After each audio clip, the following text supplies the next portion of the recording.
బుద్ధ పూర్ణిమ అయిపోయిందండి. మనము బుద్ధుడి యొక్క జన్మ వృత్తాంతాన్ని, తర్వాత ఆయన చూపించిన అష్టాంగ మార్గాన్ని తెలుసుకున్నాము. అదేవిధంగా అసలు బౌద్ధ సాంప్రదాయం ప్రకారము బుద్ధత్వము అంటే మానవీయతకు పరాకాష్ఠ అన్నమాట. ఇంకా అటువంటి మానవీయత కలిగినప్పుడే దాన్నే బుద్ధత్వం అంటారు. మరి ఈ మానవీయత శిఖరానికి చేరినప్పుడు ఎవరైనా బుద్ధుడైపోతారు. అంటే ఈ మానవీయత లక్షణాలన్నీ కూడా మనకు ఉన్నాయనుకోండి, మనం కూడా బుద్ధుడుగా మారుతాం. బుద్ధత్వము అనేది మనకు కలుగుతుంది.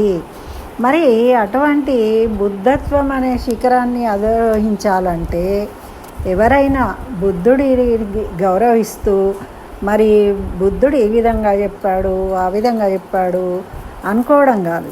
బుద్ధుడు ఏం చెప్పాడో తెలుసుకొని వాటిని ఆచరించినప్పుడే మనం సంపూర్ణమైన మానవులుగా జీవించగలుగుతాం. మరి వాటినే ఈ బుద్ధుడు దశ పారమితులు అని మనకు తెలియజేసిండు. పారమి అంటే ఏంటి? పరిపూర్ణత. పరిపూర్ణంగా సాధించాలి. మనము ఏ దాని గురించి అయినా ఏదో కొంచెం విని తెలుసుకొని వెంటనే ఆహా మాకు తెలిసిపోయింది అనుకున్నాం అనుకోండి, అది పరిపూర్ణత కాదు. ఎప్పుడైతే మనము పరిపూర్ణంగా సాధిస్తామో అప్పుడే మనము బుద్ధత్వాన్ని సాధిస్తాం. మరి దానికోసము ఈ గుణాలు ఉండాలి అని చెప్పిండు. అవేంటి అంటే దశ పారమితులు. పారమితి అంటే పరిపూర్ణత్వం, దశ అంటే 10 రకాలుగా 10 రకాల గుణాలు మనకు కనుక ఉంటే అప్పుడు మనము బుద్ధత్వము సాధించిన వాళ్ళం అవుతాం. మనం కూడా బుద్ధులం అయిపోతాం అన్నమాట. అట్లా మరి ఈ 10 ఏంటి అనేది మనం ఈ వీడియోలో తెలుసుకుందాం. ఓం నమో నారాయణాయ. శ్రీమతే రామానుజాయ నమః. శ్రీమన్నారాయణ చరణౌ శరణం ప్రపద్యే. అస్మద్గురుభ్యో నమః. బుద్ధం శరణం గచ్చామి, ధర్మం శరణం గచ్చామి. ఇప్పుడు ఈ 10 పారమితులలో కావలసిన గుణాలు ఏంటి అంటే 1 దానము, శీలము, నిష్కామము, ప్రజ్ఞ, వీర్యం, శాంతి, సత్యం, అధిష్టానం, మైత్రి, ఉపేక్ష. ఇవి ప్రతి ఒక్కరూ పాటించవచ్చు. ప్రతి పారమిత 2 దశలుగా ఉంటుంది. అంటే దేంట్లో అయినా కూడా సంపూర్ణత పొందడము, బాహ్యంగా చేసేది ఒకటి ఉంటుంది, మరి పరిపూర్ణంగా చేసేది ఒకటి ఉంటుంది. అంటే పైకేమో మన భక్తి పరుల్లాగా గుడికి వెళ్తాము, నమస్కరించుకుంటాము, అన్నీ చేస్తాము. కానీ లోపల భక్తి ఉందా అంటే అక్కడ పోయి బిజినెస్ మాటలు మాట్లాడుకుంటాం. అప్పుడు ఇది 2 రకాలుగా ఉంటుంది అన్నమాట. 2 రకాలుగా కూడా మనం భక్తి కలిగి ఉన్నప్పుడే అది పరిపూర్ణత అవుతుంది. అంతేగాని ఒకటి పైకి మాత్రమే భక్తులుగా కనిపించడము అనేది నేను ఇక్కడ ఉదాహరణగా చెప్తున్నానండి. అయితే గుడికి వెళ్ళడం అనేది బౌద్ధంలో లేదు, కానీ నేను మీకు అర్థం కావడం కోసం చెప్తున్నా. 2 రకాలు అని చెప్పారు కాబట్టి. మరి ఇక్కడ మొదటిదేమో ఉపపారమిత, రెండోదేమో పరమోత్తమం. అంటే దాంట్లో ఏదో అందరూ సంపూర్ణతను పొందలేరు కదా, ఏదో కొంచెం ప్రయత్నిస్తూ ఉంటాం చేయడానికి. దాన్ని ఉపపారమిత అంటారు. ఆ రెండోదేమో పరమోత్తమం, అంటే పూర్తిగా దానికి కట్టుబడి ఉండడం. మరి ఇవేంటి అనేది చూద్దాం ఇప్పుడు. దానం పారమి. దానం అంటే వస్తువుల్ని, ధనాన్ని, ఆస్తిపాస్తుల్ని తగినంత దానం చేయడము దాన పారమితుల్లో ఉపపారమిత. అంటే మనం దానం చేయడం అనేది ఉపపారమిత. శరీర అవయవాలను, చివరికి ప్రాణాలను దానం చేయడం అనేది పరమోత్తమం. అంటే మన ప్రాణం పోయినా మనకేమీ ఉండకున్నా ఉన్నదాన్ని మనము దానం చేయగలిగినప్పుడు, మనకు కావలసినంత ఉంచుకొని దానం చేయడమేమో ఉపపారమిత అవుతుంది. దానికన్నా పరమోత్కృష్టమైన దానం ఏంటి అంటే మన దగ్గర లేకున్నా శరీరం ఉంటే శరీరము ప్రాణం పెట్టేయడమైనా సిద్ధంగా ఉన్నాము అంటే అది పరమోత్తమమైన దానం అవుతుంది. అని చెప్తూ ఉన్నారు. మరి అట్లా చేసిన వాళ్ళు ఉన్నారా అండి ఎవరన్నా అంటే బలి చక్రవర్తి ఉన్నాడు. తననే ఇచ్చేసుకున్నాడు కదా పరమాత్ముడు. దానం అడిగిండు 3 అడుగులు అంటే 3 అడుగుకి బలి చక్రవర్తి తనకు తల మీదనే పెట్టమని చెప్పిండు, కానీ వెనక్కి పోలేదు. అట్లా సిద్ధంగా ఉన్నాడు కాబట్టి ఇది పరమోత్తమం. శిబి చక్రవర్తి కూడా తెలుసు కదా, పావురం ఎత్తు మాంసం కావాలి నాకు అంటే తన తొడను కట్ చేసి ఇచ్చేసిండు. అట్లా మరి దిదీచి ఆయన దేవతలకు వజ్రాయుధం కావాలి అంటే ఆయనకైనా యోగ విద్యతోని ప్రాణాన్ని ఇచ్చేసుకొని మరణించి తన వెన్నెముకను ఎముకలతోని వజ్రాయుధాన్ని చేసుకోవడానికి దేవతలకు ఇస్తాడు. అటువంటి అంటే తన ప్రాణాన్నే ఇచ్చేసిండు. మరి కర్ణుడు తను ఓడిపోతాడు అని తెలిసిన కవచకుండలాలను ఇచ్చాడు. మరి వీరంతా దానంలో పరమోత్తమ పారమితను చేరుకున్న వాళ్ళు. మరి అంతటి దానం చేసేవాళ్ళు అప్పుడు దీన్ని సాధించిన వాళ్ళుగా చెప్తారన్నమాట. మరి ఆస్తిని అధికారాన్ని సంపూర్ణంగా వదులుకోవడం కూడా పరమోత్తమమే. ఇప్పుడు ఏదైనా ఒక దానికోసము మనము వదులుకుంటాం అనుకోండి, అట్లా ఎవరు చేసిండ్రు? భరతుడు కూడా అట్లా చేసినట్టే కదా, ఎందుకంటే ఆయన వదులుకుంటా అన్నాడు. హరిశ్చంద్రుడు అప్పులు తీరడానికి అంటే తనకు అవకాశం ఉండి వాటిని దాన బుద్ధితోని వదులుకోగలగడము అనేది ఇక్కడ ముఖ్యమైనదన్నమాట. మరి రెండవది శీలం. శీలం అంటే కేవలము మానాభిమానం లేదు, ఏదో సిగ్గు అంటారు. శీలము అంటే చెడ్డ పనులు చేయకుండా ఉండడమే అనుకుంటారు. మనం ఏం చేయట్లేదండి, చెడ్డగా మాట్లాడడం లేదు, చెడ్డ పనులు చేయడం లేదు అంటాం. చెడు ఆలోచనలు లేకుండా చెడ్డగా మాట్లాడకుండా ఉండడమే శీలం అనుకుంటాం. కానీ కుశల కర్మలు కుశల ఆలోచనలే శీలం. ఆడి తప్పినవాడు శీలం లేనివాడు. ఎంత ప్రతికూల పరిస్థితులు వచ్చినా శీలగుణం తప్పకూడదు. మరి ఏదో అవసరానికో అబద్ధం అన్నట్టే ఉంటాం. ఇక ప్రాణాల మీదకి వస్తుంది అంటే ఏం చేస్తాం, ఏదో ఒక అబద్ధం పెట్టేస్తూ ఉంటాం. కానీ ప్రాణాలు పోయే పరిస్థితి ఏర్పడినా కూడా మనం అబద్ధం ఆడకుండా ఉండడము, చెడు ఆలోచన చేయకపోవడము, ఇవన్నీ ఉన్నప్పుడే దాన్ని శీలం అంటారు అని చెప్తూ ఉన్నారు ఇక్కడ. ఇంకా ఏమంటుందంటే ఎంత ఆపద వచ్చినా చివరికి ప్రాణం పోయే తరుణంలో కూడా చెమరి మృగం తన తోకను పొట్ట కింద దాచుకుంటుందట.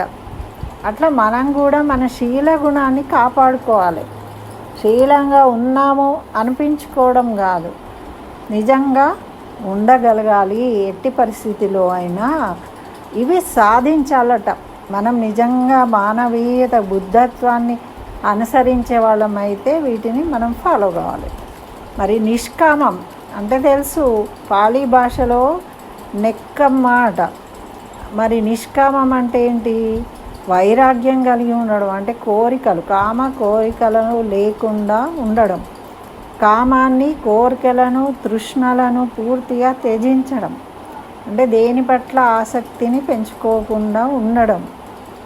మరి ఇవి త్యజించాలంటే వాటికేసి ఎప్పుడూ కనీసం ఆలోచించకూడదు. ఒక వ్యక్తి ఎంతో కాలంగా ఒక చెరసాలలో ఉన్నాడు అనుకోండి, ఆ చెరసాలలో అతనికి ఇబ్బందులు ఏవి ఉండవు, బాగానే ఉంటుంది, అయినా బయటకు వస్తాడు. కానీ తిరిగి చెరసాలకు పోవాలి అనుకుంటాడు ఎవడైనా కానీ? ఇప్పుడు ఏదో ఇబ్బంది వచ్చింది, హాస్పిటల్కి వెళ్ళాడు, అక్కడ మంచిగానే చూసుకున్నారు, బాగుంది కాబట్టి బయట ఉన్నప్పుడు కూడా మళ్ళీ ఒకసారి హాస్పిటల్కి వెళ్దాం అనుకుంటారా చెప్పండి ఎవరైనా కానీ? బాగుంది కదా రూము ఫెసిలిటీస్ అని. అలా బయటకు ఎలాగైతే హాస్పిటల్కి వెళ్ళొద్దు, చెరసాలకు వెళ్ళొద్దు అనుకుంటాం కదా, మరి చాలా రోజులు ఉన్నవే అయినా ప్రేమ కలగదు. మనకు కోరికల పట్ల అలాంటి వైరాగ్యం కలగాలి. మనకు ఎవరెవరో ఏమో చెప్తూ ఉంటారు, ఇది బాగుంది ఇది బాగుంది, మనకి ఇంత ఆసక్తి లేదండి ఈ సినిమా చూడడం అనగానే బాగుంది చూద్దాం రా రా రా అన్నారు అనుకోండి, వాళ్ళు అన్నప్పుడు కూడా మనకు అటువంటి ఇష్టము అనేది కలగకుండా ఉండగలగడం, కోరికలు కలగకుండా ఉండగలగడం. ఎవరైనా ప్రేరేపించినప్పటికీ మళ్ళీ మళ్ళీ వాటి గురించి ఆలోచనలే రాకుండా ఉండడం అనేది నిష్కామమవుతుంది. అంతేగాని ఇప్పుడు నేను మానేసి, కొంతమంది ఏమంటారంటే ఇంటికి వచ్చినప్పుడు ఏదో తినండి అని పెట్టామంటే మానేసానండి అంటారు. పర్వాలేదు, మానేస్తే మానేసినాం, ఇవాళ ఒక్కరోజు తినేస్తే ఏం కాదన్నాం అనుకో, అట్లా 2 సార్లు 3 సార్లు చెప్పగానే అప్పుడు సరే అని వీళ్ళ ప్రేమను కాదలేక తింటూ ఉంటారు. మరి అట్లా తిన్నప్పుడు అది మళ్ళీ కామాన్ని కోరుకున్నట్టే అవుతుంది కదా, ఏదో ఒక రకంగా. ఇప్పుడు అయితే వాళ్ళ మీద ప్రేమను పెంచుకోవడము, ఆ వస్తువుల మీద ప్రేమ పెంచుకోవడము, ఆ మనుషుల మీద ప్రేమను పెంచుకోవడం, అంటే అన్నిటి యందు ఆ వైరాగ్యం కలిగి ఉండాలి ఎప్పుడు కూడా అని చెప్తూ ఉన్నారు. కోరికల పట్ల వైరాగ్యం కలిగి ఉండాలి. దేని గురించి కూడా మళ్ళీ దాని మీద ఆసక్తిని పెంచుకోవద్దు. మరి 4వది ఏంటంటే ప్రజ్ఞాట. 2 అంతరాల మధ్య ఉన్నదంతా తెలుసుకోవడమే ప్రజ్ఞ. మరి బౌద్ధం విశేషమైన జ్ఞానము. మనం ప్రజ్ఞావంతులము అంటే ఏంటి? ఏ విషయాన్నైనా చిన్నతనంగా భావించకుండా తెలుసుకోవాలి. మనకు కొన్ని విషయాలు తెలియదండి. ఇప్పుడు ఉదాహరణకి సెల్ ఫోన్లో కొన్ని మనం ఆపరేట్ చేయలేకపోతారు కొంచెం ముందు తరాల వాళ్ళు. ఇప్పుడు పిల్లలు అయితే చిన్నపిల్లలు కూడా చకచకా చేసేస్తుంటారు. వాళ్ళకి ఏం చెప్పాల్సిన పని లేదు. బై బర్త్ వాళ్ళకి ఇప్పుడు అప్ టు డేట్ నాలెడ్జ్ ఉంటుంది కాబట్టి. అయితే మనము ఆ విషయం తెలియదు కాబట్టి వాళ్ళను అడగడానికి సిగ్గుపడతాం. ఎక్కడైనా ప్రవచనం జరుగుతూ ఉంటుంది, మనకు కొన్ని అర్థం కావు, కానీ వాళ్ళని అడగడానికి మనకు సిగ్గు అనిపిస్తుంది. ఏవైనా గురువుల దగ్గరికి వెళ్తాం, వాళ్ళని అడగడానికి సిగ్గు అనిపిస్తుంది. అంటే ప్రజ్ఞావంతులు కావాలి అంటే సిగ్గుపడకుండా అడిగి తెలుసుకోవాలి. మనకు అర్థం కానీ అయ్యో ఇది కూడా తెలియదా నీకు. కొంతమంది వాళ్ళకి అర్థం కాకపోయినా వాళ్ళేదో బాగా అర్థం చేసుకున్నట్టు, మేము గొప్ప వాళ్ళం అన్నట్టు పక్కన ఉన్న వాళ్ళని ఏమంటారు అంటే, అయ్యో మీకు ఇది కూడా అర్థం కాలేదా అని ఏదో ఒకటి వాళ్ళు అర్థం చేసుకున్న తీరు చెప్పడానికి ప్రయత్నిస్తూ ఉంటారు. కానీ అది అజ్ఞానమే అవుతుంది. విజ్ఞానం అనేదేమో సిగ్గుపడకుండా పోగు చేసుకుంటే సంపద అవుతుంది. మరి ప్రాజ్ఞులు ఏం చేయాలి? చిన్న విషయాన్నైనా అడిగి తెలుసుకోవాలి, చిన్నవారైనా సరే. ఇప్పుడు గురువు అన్నప్పుడు సర్వశాస్త్రాలు చదివి వస్తాడు. ఒక పెద్ద మనిషి ఉంటాడు, ఆయన చదవలేదు, ఆయన జీవితంలో పనులు చేసుకుంటూ సంసారానికి కట్టుబడి ఉన్నాడు. ఇప్పుడు సమయం వచ్చింది. మరి చిన్నవాడు కదా, ఆయన శాస్త్రాలు చదివిండు, నేను ఇంత పెద్దవాడిని ఆయన అడగద్దు అని అనుకోకుండా పెద్దవాళ్ళు చిన్నవాళ్ళైనా అడిగి తెలుసుకోవాలి. ఇప్పుడు ఒక ఆఫీస్కి వెళ్ళామండి, మనకు పని కాదు, అప్పుడు అక్కడ ఒక ఉన్న అటెండర్నైనా సరే మనము అక్కడ ఎలా అప్లై చేయాలి, ఏం చేయాలని అడిగి తెలుసుకోవాలి. అంతేగాని నేను ఇంత పెద్ద చదువుకున్నా, నేను ఇప్పుడు ఇక్కడికి వెళ్ళి ఎలా చేయగలను అంటే ఆ అహంకారం వల్ల ఏమవుతుంది? మనం ఆ పనిని పరిపూర్ణంగా చేయాలి. అది పరిపూర్ణత్వం కావాలి అంటే ఇట్లా చిన్న పెద్ద చదువుకోని వాళ్ళు, చదువుకున్న వాళ్ళు, సంపద గల వాళ్ళు, సంపద లేని వాళ్ళు అంటూ ఆ డిఫరెన్స్ అనేది ఉండకూడదు అని చెప్తూ ఉన్నారు ఇక్కడ. మరి వీర్యం 5వది. పాళీ భాషలో వీర్యం అంటే విధేయపారమి అంటారట. వీర్యం అంటే వీరత్వం. మరి వీరులు అంటాం కదా మనం. ఇప్పుడు పట్టుదల వదలకపోవడం, ప్రయత్నాల్లో వెనుకడుగు వేయకపోవడం అంటే వీరత్వం. మరి సుడిలో దూకి ఎదురీదక మునకే సుఖం అనుకోకూడదు. మరి సుడిలో మునిగి మనము కొట్టుకుపోతూ ఉన్నాము, అప్పుడు మునిగిపోవడమే గొప్ప అని ఎట్లా అనుకుంటామండి? ఇది ఒడ్డుకు చేరడమే మనం చేయాలి. పోరాటం చేయాలి. మనకు ఏదైనా కష్టం వస్తే దానికి పోరాడడం అనేది వీర్యము. ఒక సింహం నిల్చున్నా, నడుస్తున్నా, నిద్రిస్తున్నా ఎప్పుడు ఎలా దేనికి భయపడకుండా ఉంటుందో, ఎట్లా వెనుకడుగు వేయదో, మనం కూడా ప్రయత్నంలో అట్లా ఉండాలి. మనం చేసే పనిలో ఎప్పుడు ముందుకు వెళ్ళాలి. అంతేగాని కొంచెం ముందుకు వెళ్ళి అక్కడేదో ఆటంకం వచ్చేసింది కాబట్టి అని వెనకడుగు వేయకూడదు. దాన్ని ఎలా దాటాలి అని ఆలోచించి మనం ముందుకు వెళ్ళడమే వీరత్వము అని చెప్తూ ఉన్నారు మనకు. మరి ఇంకోటేమో 6వదండి క్షాంతి. క్షాంతి అంటే కంతి పారమి అంటారట దీన్ని. అంటే ఓర్పు, సహనం ఉండాలి మనకు. ఇది అంతా పార్సీ భాషలో ఉంటుంది కాబట్టి ఇట్లాంటి పదాలు. మనం భూమి అంత ఓర్పుతో ఉండాలంటారు. భూదేవికి ఉన్నంత ఓపిక అంటారు. ఎవరికన్నా ఓపిక ఉందంటే మామూలుగా మహిళలకు ఓపిక అంటారు, కానీ ఇప్పుడు అది కూడా లేదండి. కొంతమంది, అందరికీ ఉంటుంది, మగవాళ్ళు ఆడవాళ్ళు పిల్లలు పెద్దలు అని కాదండి, అందరికీ చాలామందికి సహనంగా భరిస్తారు. అయితే భూమి తన మీద పడ్డ వస్తువు గొప్పదైనా నీచమైనా ఎలా మంచి చెడలు చూడకుండా ఒకే విధంగా భరిస్తుంది. ఇప్పుడు పెద్ద రాయి వేసి నెలకు కొట్టినా అంతే ఉంటుంది, ఒక చిన్న పండు తీసుకొచ్చినా అంతే ఉంటుంది. భూమి మీద ఒకటేలాగా ఉంటుంది. మరి జనం కూడా అలాగే ఉండాలనుకుంటాడు బుద్ధుడు. అందరూ కూడా అలాగే ఉండాలి, వీళ్ళు పెద్దవాళ్ళు వీళ్ళు చిన్నవాళ్ళు అని ప్రత్యేకతలు చూపించకూడదు. వీళ్ళు తెలివైన వాళ్ళు వీళ్ళు అందమైన వాళ్ళు అనే తేడాలు చూపెట్టకుండా, ఇది కష్టము ఇది సుఖము తప్పించుకోవడము ఇలాంటివి చేయకుండా, ఇది బాగుంది ఇది అందంగా ఉంది ఇది అందంగా లేదు అని అసహించుకోకుండా ఓర్పు కలిగి ఉండాలి భూమిలాగా అని బుద్ధుడి యొక్క ఉద్దేశం అన్నమాట. ఒకే రీతిగా పొగడ్తలను ఒకే రీతిగా భరించాలి.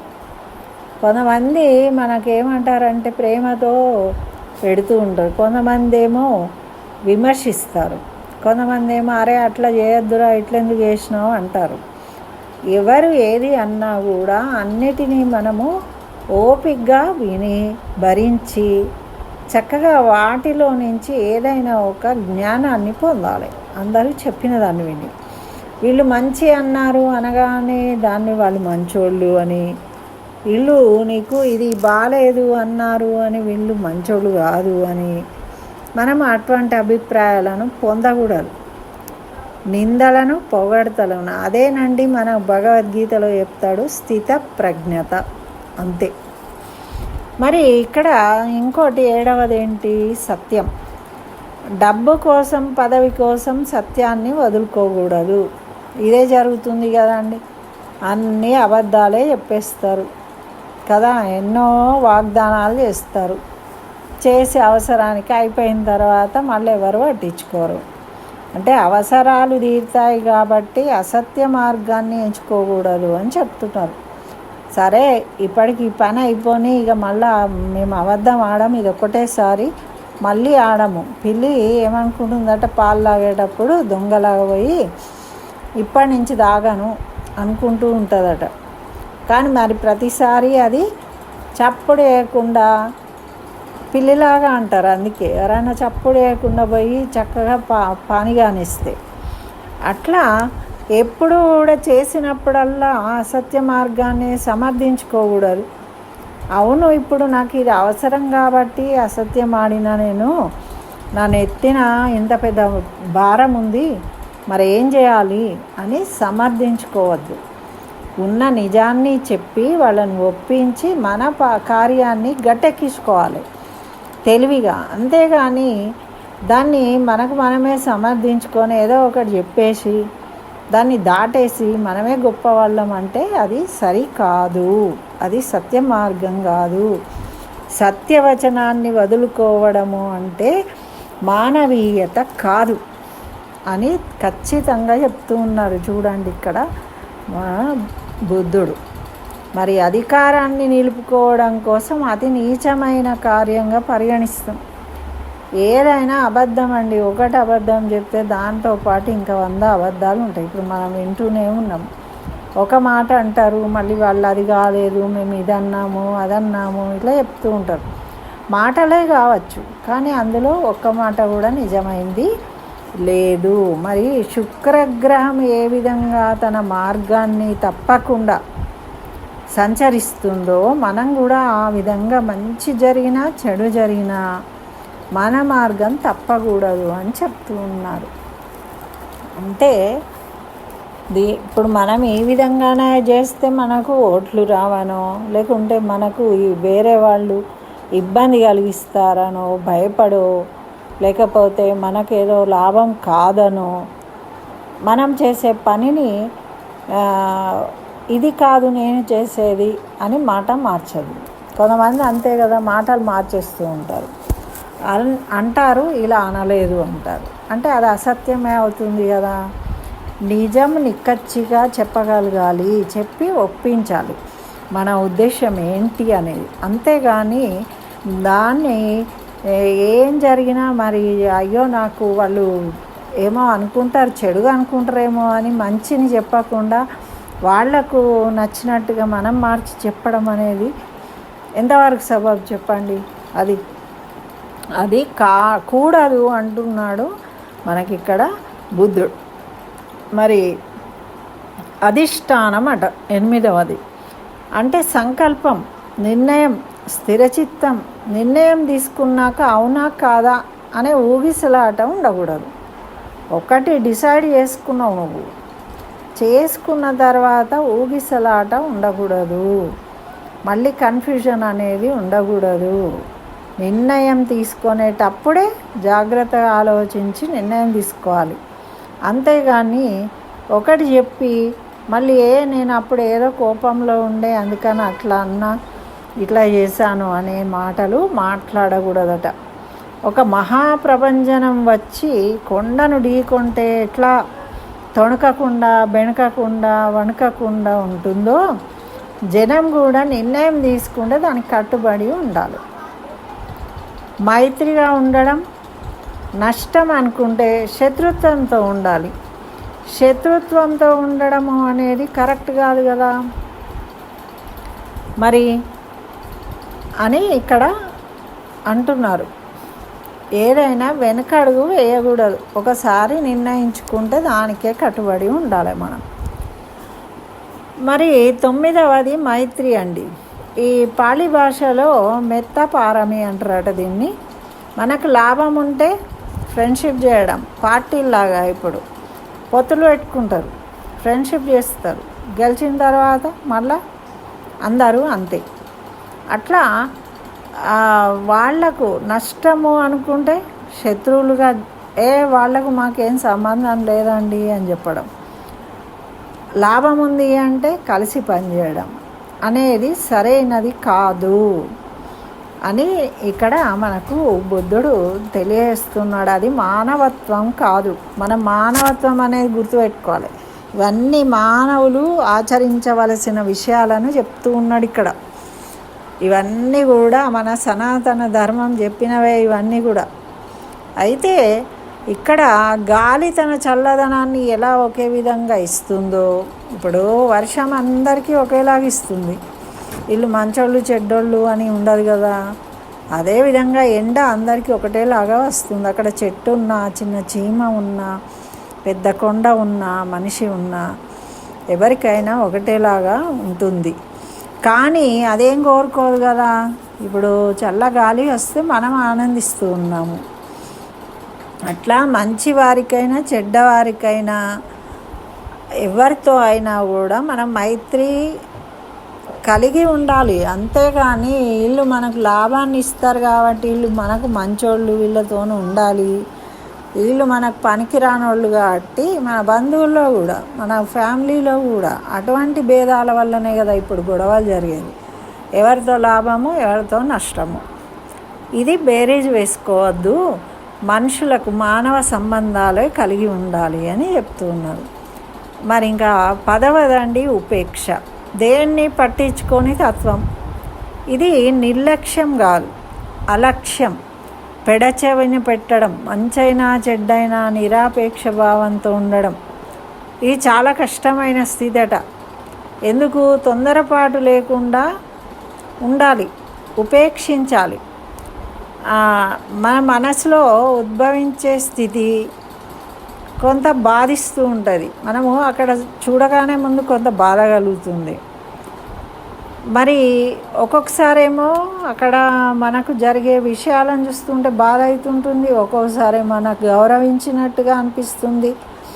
మరి అక్కడ ఏది జరిగినా, మనను గౌరవించినా, మనను అవమానపరిచినా, ఏమి చేసినా కూడా తొట్టుపాటు లేకుండా, ఉద్రేకానికి పోకుండా, ఉద్వేగాలకు లొంగకుండా కొంతమంది ఏం చేస్తారు, అరే నేను ఇట్లా అంటున్నాడు నువ్వెందుకురా అని ఉద్దేశపూర్వకంగా వాళ్ళని రెచ్చగొడుతుంటారు.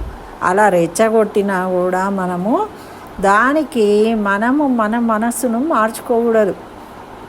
ఇది సాధిస్తే మనిషి నిర్గుండ అవుతాడు. అప్పుడు ఇవి కనుక సాధించినామనుకోండి, ఇవన్నిటికీ మనము సంపూర్ణత పరిపూర్ణంగా అవలంబిస్తున్నాం. మనం ఏ మనిషి అయినా ఇవన్నీ సాధించగలడా? ఇందులో ఒకటి కూడా సాధించలేము, అంతే కదా అండి. మరి అవి సాధించినప్పుడే మనము మన గురువులను విమర్శించాలి. మనం ఇందులో ఏదో ఒక సందర్భంలో ఒకటి సాధిస్తాము, ఒకటి వదులుకుంటాము. అట్లా 10కి 10 సాధించినప్పుడే మనం కూడా ఆ స్థాయికి వెళ్ళగలుగుతాం. మరి వాళ్ళు ఆ స్థాయికి వెళ్ళిండ్రు, ఎందుకు వెళ్ళిండ్రు? అన్నీ వదిలిపెట్టుకొని సంసారము, పిల్లలు, భార్య, రాజ్యము అన్నీ వదిలే వెళ్ళిండ్రు కదా. కాబట్టి వాళ్ళు ఆ విధంగా ఉండగలిగినరు.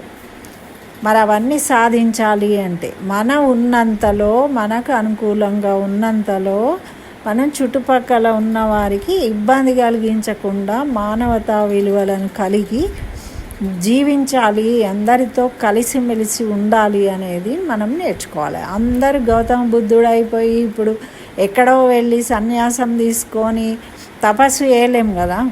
మన ఆచార్యులందరూ అంత గొప్ప వాళ్ళు అయిన వాళ్ళందరూ సన్యాసం తీసుకుంటారు. ఇప్పుడు రమణ మహర్షి కూడా కుటుంబం లేదు, ఎక్కడెక్కడో ఉండి ఆయన ఆత్మ దర్శనం పొందాడు. మనం ఆయన ఏం చేసిండనే చెప్పుకుంటాం, కానీ ఆయనలాగా మనం కూడా ఉండలేము. ఉండనప్పుడు కనీసం మనం చేయాల్సింది ఏంటిది అంటే వీటికి కట్టుబడి ఉండడానికి ప్రయత్నించాలి, వాటిని నిజాలు తెలుసుకోవాలి. కొంత మన ఈ లౌకికంగా అప్పుడప్పుడు కొన్ని విషయాలను ఉన్నప్పటికీ ఉపపారమితులుగా అయినా కనీసము ఆలోచించే ప్రయత్నం చేయాలి అని నేను కోరుకుంటూ స్వస్తి. జై శ్రీమన్నారాయణ. సర్వం శ్రీకృష్ణ చరణారవిందార్పణమస్తు.